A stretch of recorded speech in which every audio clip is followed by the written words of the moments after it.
Hello, my name is Miss Cefaratti, and this year in my Introduction to Classics course, I led them through a primary inquiry project that I called Seeing the Classical Heroes. It was so called because part of their project would involve explaining and researching ancient Greek pottery and explaining the myth thereon.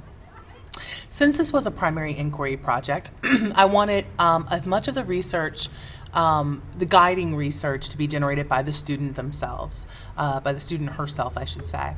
And so they had to go through this project in stages, in which they contributed to what they were going to be researching each stage of the way.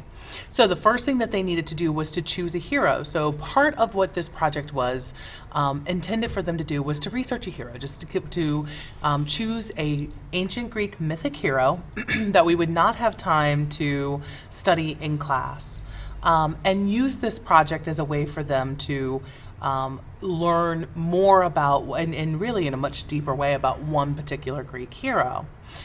They could use books in the library on reserve. They could use internet resources. I suggested that they use theoi.com, which is a great internet research for mythology, specifically Greek mythology. And I had to approve their choice and work with them. The second stage of this project was for them to choose certain painted pots that would represent the hero or an episode from this hero's myth, collection of myths. Okay, I gave them a number of possibilities, databases, where they could find their pots, right? Their pieces of art that they were going to explicate. Amongst these resources was the British Museum Online Research Collection, the Beazley Archive at the University of Oxford. That's a great archive, by the way, if any of you guys are just interested in looking at classical artifacts. All of these are pretty amazing collections that have been digitized. The Getty Collection, of course, and the Metropolitan Museum of Art in New York online collection. So some of these databases are easier to search than others. Regardless, they are searchable, and they could browse or search for their hero.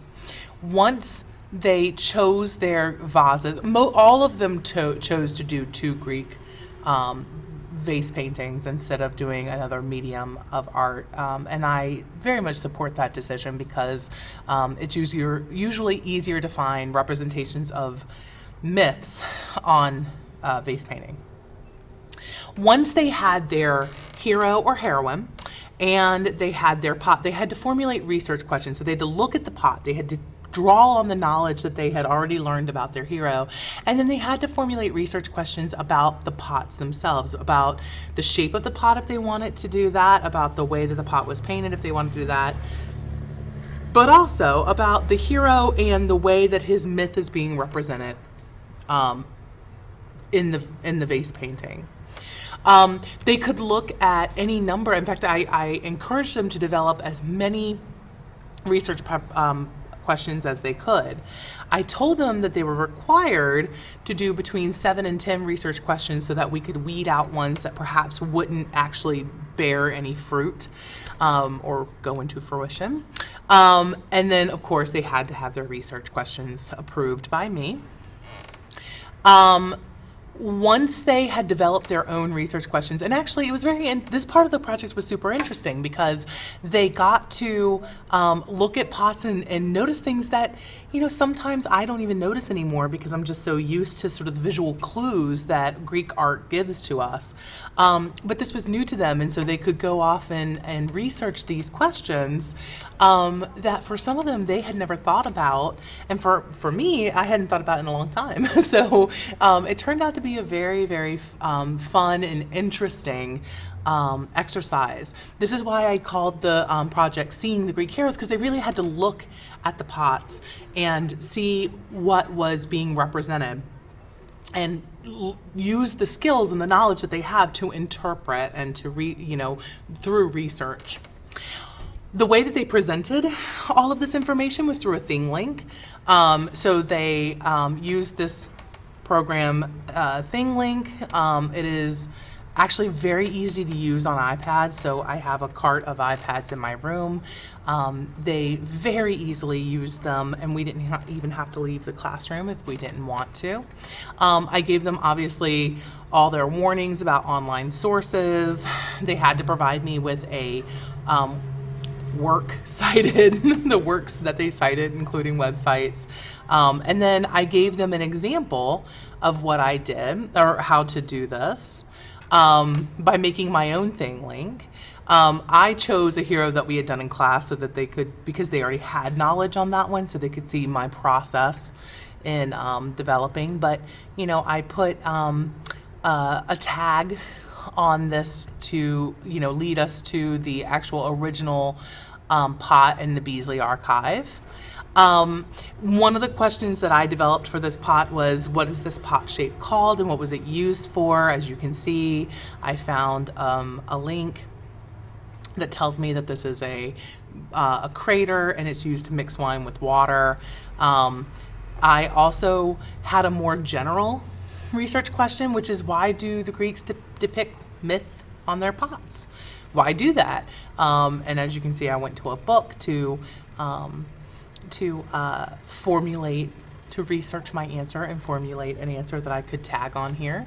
I wanted to know, why are there so many pots that depict Heracles? Because in part of selecting this pot as my example, I came across a lot of different pots that depicted Heracles. So why was that? You know, who is this figure? Athena, why is she here? Why is he wrestling a lion when there is a bow and arrow back here? Who is this guy that's behind him? And what's he doing there? So anyway, so I showed them this example, and then they went through the project themselves. I have to say, I had a lot of fun with this project. The kids seemed to really have a lot of fun with this project. I think it was a way to sort of get them to think more deeply about things that they see in class. I think it was a way to kind of get them to understand that myth is represented across media. So there's, of course, the written stories of the myths, but then there's also the visual representations of the myth.